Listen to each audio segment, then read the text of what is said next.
are reading chapter 10, reaching the age of adolescence. So let's start from page number 118. So today we will read about reproductive phase of life in humans. Adolescents become capable of reproduction when their testes and ovaries begin to produce gametes. The capacity of maturation and production of gametes lasts for a much longer time in males than in females. In females, our reproductive phase of life begins at puberty, 10 to 12 years of age, and generally lasts till the age of approximately 45 to 50 years. The ova begin to mature with the onset of puberty. An ovum matures and is released by one of the ovaries once in about 28 to 30 days. During this period, the wall of the uterus becomes thick so as to receive the egg in case it is fertilized and begins to develop. This results in pregnancy. If fertilization does not occur, the released eggs and the thickened lining of the uterus along with its blood vessels are shed off. This causes bleeding in women, which is called menstruation. Menstruation occurs once in about 28 to 30 days. The first menstrual flow begins at puberty and is termed menarche. At 45 to 50 years of age, the menstrual cycle stops. Stoppage of menstruation is termed menopause. Initially, menstrual cycle may be irregular. It takes some time to become irregular. Okay. तो reproductive phase of life in humans. तो humans में reproductive period की क्या अवधि होती है ना, phase of life. ठीक है. तो जब एडोलसेंस के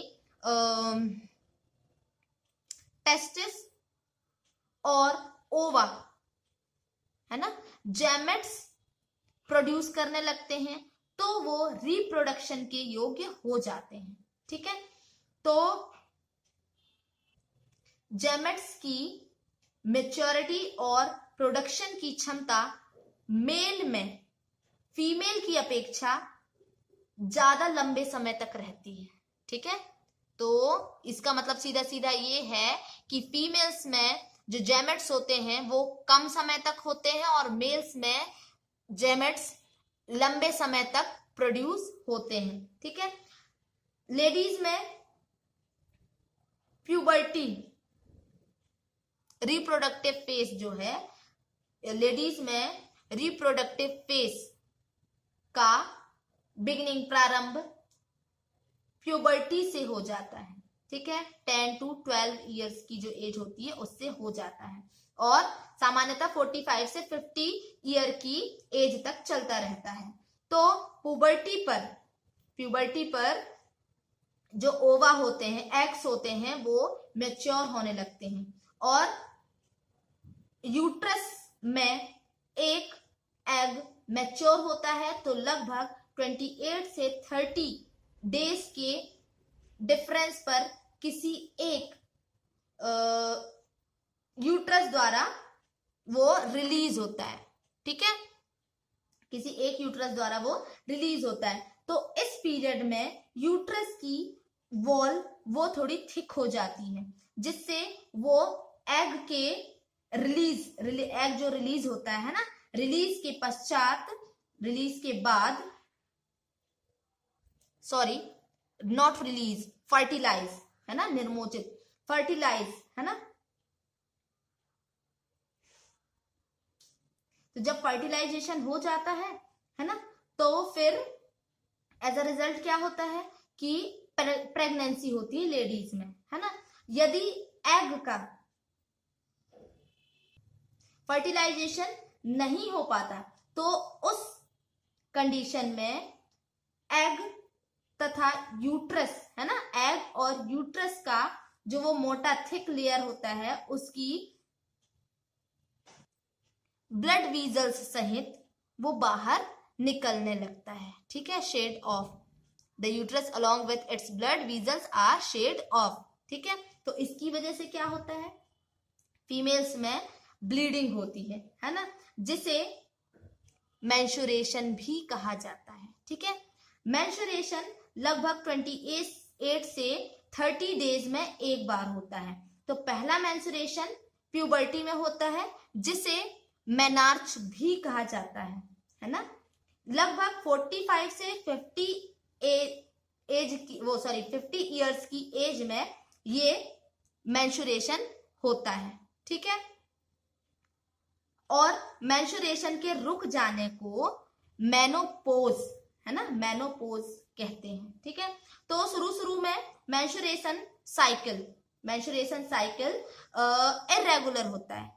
ठीक है, इरेगुलर हो सकता है और उसके रेगुलर होने में कुछ टाइम लगता है। तो पहेली कहती है कि वुमेन्स में रिप्रोडक्टिव लाइफ का जो पीरियड होता है ना, रिप्रोडक्टिव लाइफ की अवधि मेंस्ट्रुएशन से मेनार्च से मेनोपोज तक होती है। क्या यह सही है?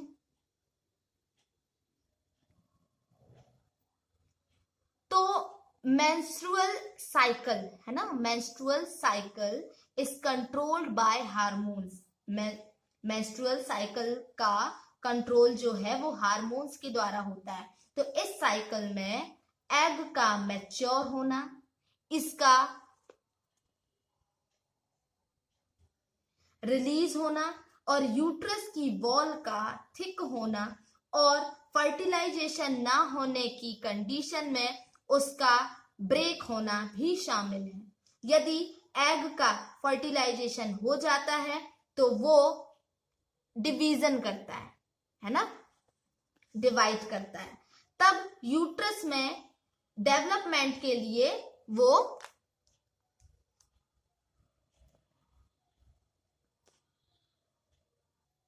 एम्बेड मीन्स वहां पर स्थापित हो जाता है, जैसा कि आप प्रीवियस चैप्टर में पढ़ चुके हैं। ठीक है, now how to the sex of the baby determined. Baby या संतति का लिंग निर्धारण किस प्रकार होता है? How is the sex of the baby determined, है ना।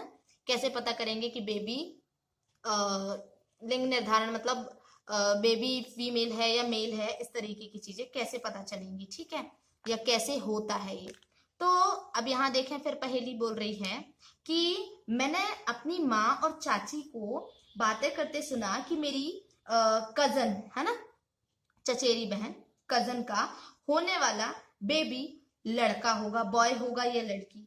तो मुझे ये जानने की उत्सुकता है कि इस बात का निर्धारण कैसे होता है, डिटर्मिनेशन कैसे होता है ना, कि जो फर्टिलाइज एग है वो बॉय में या गर्ल में डेवलप होगा, कैसे पता चलेगा। ठीक है, तो अब यहाँ देखें, यहाँ दिया हुआ है बॉय और गर्ल, है ना। तो फर्टिलाइज्ड एग और जाइगोट में बर्थ लेने वाले, जन्म लेने वाले बेबी के, है ना, सेक्स के या उनके लिंग का, है ना, संदेश होता है। तो यह मैसेज फर्टिलाइज्ड एग में एक थ्रेड सी, धागे की सी का सा स्ट्रक्चर होता है। ठीक है, या हम उसको और कैसे कह सकते हैं, क्रोमोसोम्स। ठीक है, क्रोमोसोम्स में होता है। तो चैप्टर 8 का को अगर आप याद करेंगे तो क्रोमोसोम्स प्रत्येक सेल के न्यूक्लियस में होता है, ये हमने पहले भी पढ़ चुके हैं। ठीक है, तो सभी ह्यूमंस की सेल्स के न्यूक्लियस में 23 पेयर्स क्रोमोसोम्स पाए जाते हैं। इनमें से 2 क्रोमोसोम्स मतलब एक पेयर सेक्स क्रोमोसोम है, जिन्हें एक्स और वाई कहते हैं। फीमेल में या वुमेन में 2, है ना, 2 एक्स क्रोमोसोम होते हैं, जबकि मेल में एक एक्स और एक वाई क्रोमोसोम्स होता है। ठीक है, और जेमेट मतलब जिसमें आपका स्पर्म या एग होगा, है ना। जेमेट में क्रोमोसोम्स का एक पेयर होता है। तो अनफर्टिलाइज्ड एग में हमेशा एक एक्स क्रोमोसोम होता है, लेकिन स्पर्म 2 टाइप्स के होते हैं, जिनमें एक टाइप में एक्स क्रोमोसोम एवं दूसरे टाइप में वाई क्रोमोसोम होता है। इस फिगर को देखिए आप 10.4 सेक्स डिटर्मिनेशन इन ह्यूमंस। तो इसमें देखें, जब एक्स क्रोमोसोम वाला स्पर्म एग को फर्टिलाइज करता है तो जाइगोट में 2x क्रोमोसोम्स होंगे और वो फीमेल है ना, फीमेल बेबी, मादा शिशु को हम फीमेल चाइल्ड भी कह सकते हैं, ठीक है, फीमेल चाइल्ड में डेवलप होगा। यदि एग को फर्टिलाइज करने वाले स्पर्म में वाई क्रोमोसोम है तो जाइगोट मेल चाइल्ड में डेवलप होगा, ठीक है। अब आप जान गए होंगे कि बर्थ से पहले चाइल्ड के सेक्स डिटर्मिनेशन मींस लिंग का निर्धारण उसके फादर के सेक्स क्रोमोसोम द्वारा किया जाता है, और ये धारणा कि चाइल्ड के